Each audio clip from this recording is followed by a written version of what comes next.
MBBS in just 16 lakhs. Kyrgyzstan, Central America, Russia, Georgia. Orbit Global Education.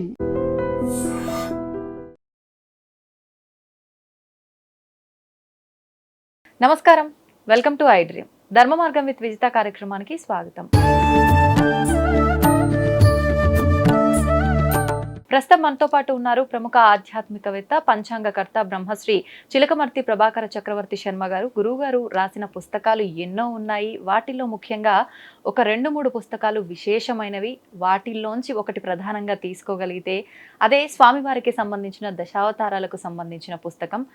అందరూ ఎంతో మంది ఈ దశావతారాలకు సంబంధించిన పుస్తకాలు రాసినప్పటికీ ఇందులో ఏదో ఒక కొంచెం క్రియేటివ్గా అందరికీ తెలియంది ఏదో దాగి ఉంది అని చెప్పి అంటూ ఉంటారు. అసలు అది ఏంటో గురుగారు మాటల్లోనే అడిగి తెలుసుకుందాం. నమస్కారం గురుగారు. నమస్కారం అండి. మనం దశావతార పుస్తకాన్ని కనుక తీసుకున్నట్లయితే దీంట్లో అంటే గ్రహాలకి ఒక్కొక్క అవతారానికి సంబంధించిన విశేషం కూడా ఏదో ఉందని మీరు క్రిందసారి చెప్పడం జరిగింది. ఒక్కసారి అది మన ప్రేక్షకుల కోసం వివరంగా వివరించండి. ముందుగా ఐ డ్రీమ్ యాజమాన్యానికి, ప్రేక్షకులకి ఇంతటి చక్కటి అవకాశం ఇచ్చినందుకు నా హృదయపూర్వక ధన్యవాదాలు తెలియజేస్తూ, నేను అనేక పుస్తకాలు రాశాను. ముఖ్యంగా నా చిలకమర్తి పంచాంగం ఎక్కువ అందరికీ తెలుసు. అలాగే భారతీయ పండుగలు, నదులు, పుష్కరాలకు సంబంధించినటువంటివి, అలాగే కుంభమేళాకి సంబంధించినటువంటి నా పుస్తకాలన్నీ ఆంగ్లం, హిందీ, తెలుగు భాషల్లో ఉన్నాయి. ప్రతి పుస్తకం తెలుగు భాషలో అయితే ఖచ్చితంగా ఉన్నది. అటువంటి అనేక పుస్తకాల్లో నేను బాగా కొంచెం నా హృదయానికి దగ్గరగా ఉన్నటువంటి ఏదైనా పుస్తకం అంటే అది దశావతార వైభవం.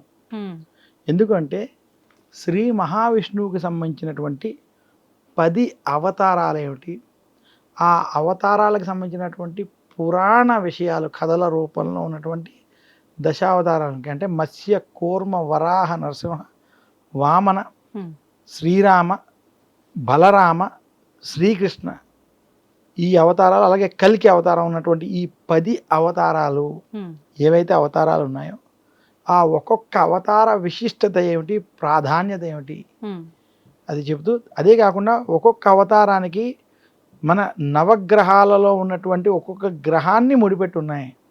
ఇంకా 10వ అవతారంలో ఒక అవతారం మనకి గుళికతో చూపిస్తారు.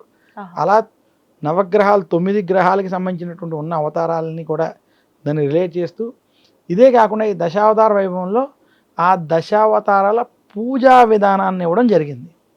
ఇది ఇదే కాకుండా ఈ దశావతార వైభవంలో ఈ పుస్తకంలో మరొక ముఖ్య అంశం భగవద్గీత.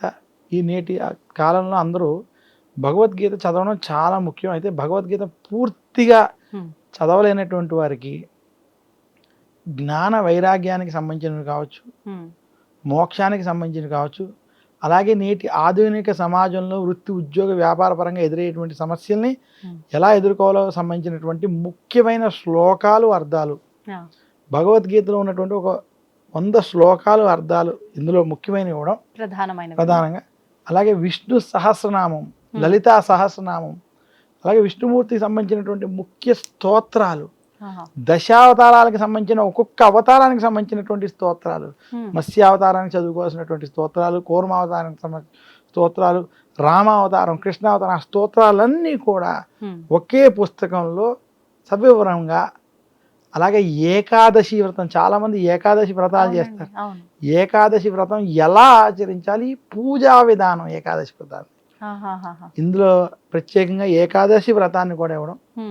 అంటే దశావతారాలు కాకుండా కొన్ని ముఖ్యమైనటువంటి విషయాలని ఇందులో అందించడం ఈ పుస్తకం విశేషం. అదే ఈ పుస్తకాన్ని కూడా మీరు ఎక్కడికి వెళ్ళాల్సిన పని లేకుండా అమెజాన్లో, ఆన్లైన్లో అమెజాన్లో దశావతార వైభవం చిలకమర్తి బుక్స్ కానీ ఇలా సెర్చ్ చేసి మీరు ఇది ఆర్డర్ చేసుకుంటే గుమ్మంలోకి వస్తుంది. అంతే.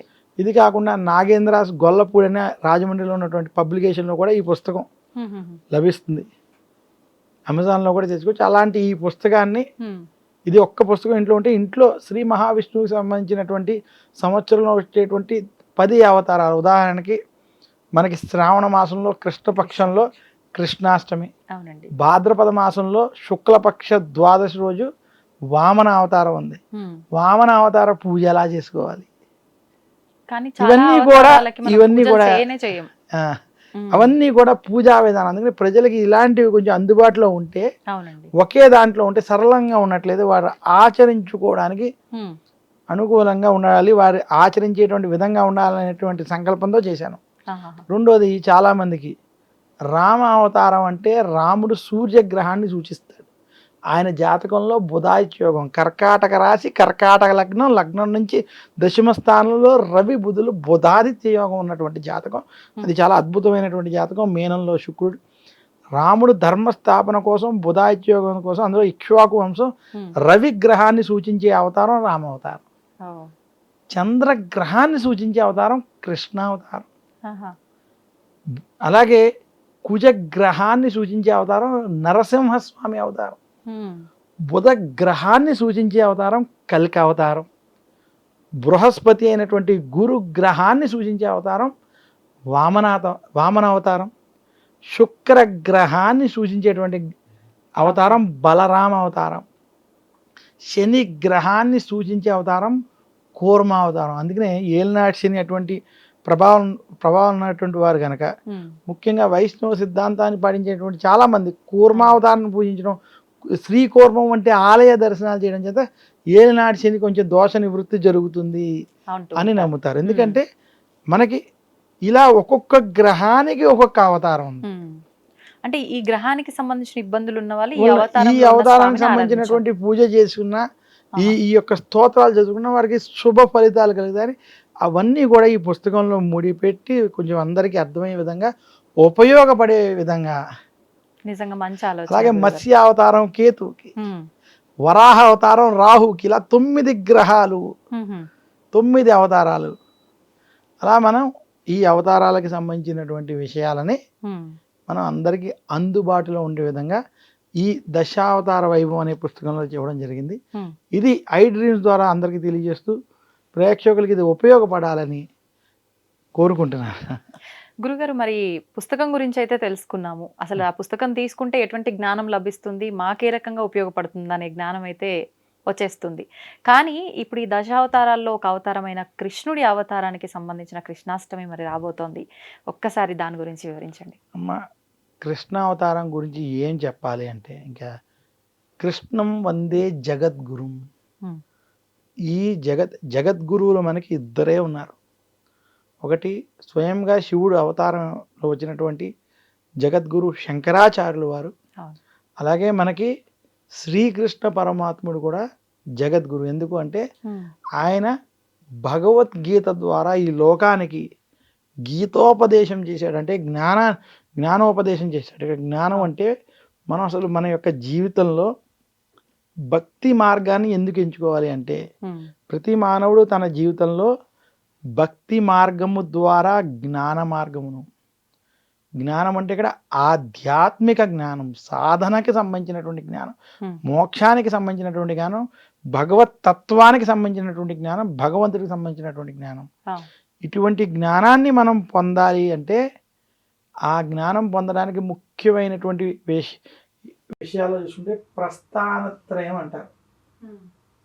ప్రస్థానత్రయం అంటే బ్రహ్మసూత్ర భాష్యం, ఉపనిషత్తులు, భగవద్గీత, ఈ 3 కూడా ప్రస్థానత్రయం అని అంటారు. అసలు ఈ 3 చదవడం కూడా పక్కన పెడితే, కనీసం భగవద్గీత ఒకటి మనం చదువుకుని భగవద్గీతను అర్థం చేసుకున్నట్లయితే జ్ఞాన మార్గం ద్వారా మోక్ష మార్గానికి అడుగులు పడతాయి. మోక్ష మార్గానికి మెట్లే భగవద్గీత. అటువంటి భగవద్గీతని ఈ ప్రపంచానికి అందించినటువంటి జగద్గురు శ్రీకృష్ణుడు వారు. అటువంటి శ్రీకృష్ణుని యొక్క జననము జరిగినటువంటి రోజు కృష్ణాష్టమి. అందువల్ల కృష్ణాష్టమి రోజు ఏ వ్యక్తి అయినా సరే బుల్లి కృష్ణుడిని పూజించడం, అలాగే శ్రీకృష్ణుడి అందించినటువంటి భగవద్గీత వంటి జ్ఞానాన్ని ఈరోజు ఎవరైతే చదువుతారో, భగవద్గీతని చదువుతారో, అందులో విశాఖ, సాంఖ్య, జ్ఞాన, కర్మయోగాలు, విభూతి యోగాలు, ఇలా అనేక 18 యోగాలు ఏవైతే ఉన్నాయో అవన్నీ చదివి, లేదా అందులో కొన్ని అయినా చదివి ఉన్నటువంటి వారికి శ్రీకృష్ణుని యొక్క అనుగ్రహం కలుగుతుంది. ఇదే కాకుండా కృష్ణాష్టమి రోజు విష్ణు సహస్రనామం వంటివి పారాయణం చేయాలి. అసలు విష్ణు సహస్రనామం ఎంత గొప్పది అంటే, అందులో విష్ణు సహస్రనామంలో కూడా ముందుగా ప్రశ్నలు, అర్థాలు ఉంటాయి.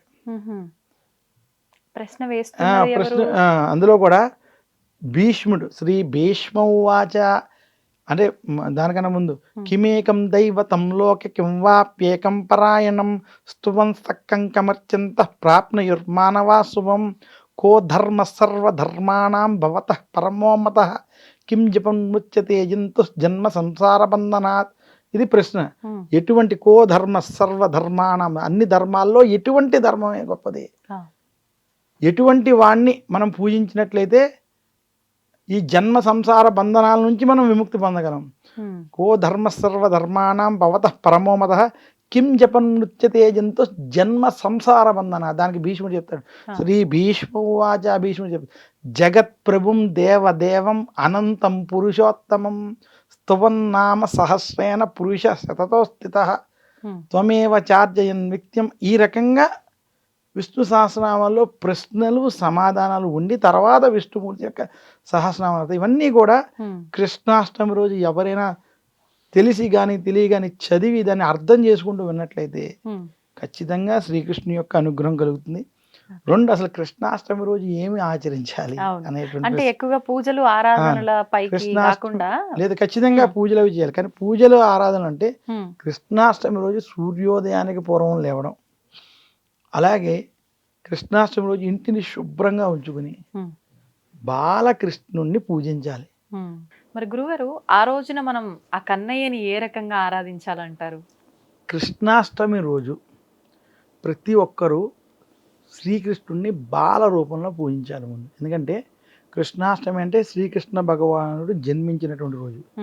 అసలు చాలామంది కృష్ణావతారం చాలా సుఖాలతో ఉన్న అవతారం అనుకుంటారు. అది చాలా వాళ్ళ మనసులో తీయాలి. ఎందుకంటే శ్రీకృష్ణుడు పడినటువంటి కష్టాలు ఎవరూ పడి ఉండరు. పైగా ఆయన స్థితప్రజ్ఞతో దేన్ని కూడా తనలోకి తీసుకోకుండా నిమిత్త మాత్రంగా చూస్తూ తన యొక్క జీవితాన్ని కొనసాగించారు. ఎందుకంటే ఆయన పుట్టడం చెరసాలలో పుట్టడం, తర్వాత ఏ తల్లిదండ్రులకు పుట్టాడో అక్కడ ఉండకుండా వేరే తల్లిదండ్రులకు గోకులానికి వెళ్ళడం, తర్వాత అక్కడ కూడా చుట్టూ రాక్షస భయాలు ఉన్నటువంటి ప్రాంతంలో ఉండడం, దాన్ని కూడా తట్టుకుని పైకి రావడం,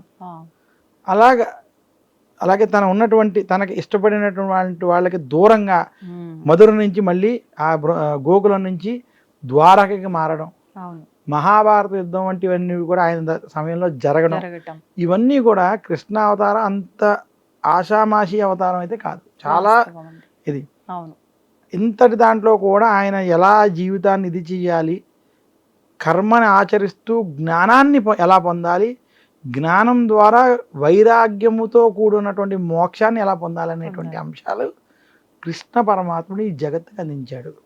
ఇంకా రెండోది, కృష్ణాష్టమి రోజు మనం ఏం చేయాలనే దాంట్లో అటువంటి కృష్ణుడు మధురలో చెరసాలలో జన్మించినటువంటి ఆ బాలకృష్ణుని రూపంలో కృష్ణుడిని పూజించాలి. అసలు ఈరోజు బాలకృష్ణుడిని ఉయ్యాలలో వేసి ఉయ్యాల ఉపమంది శాస్త్రం.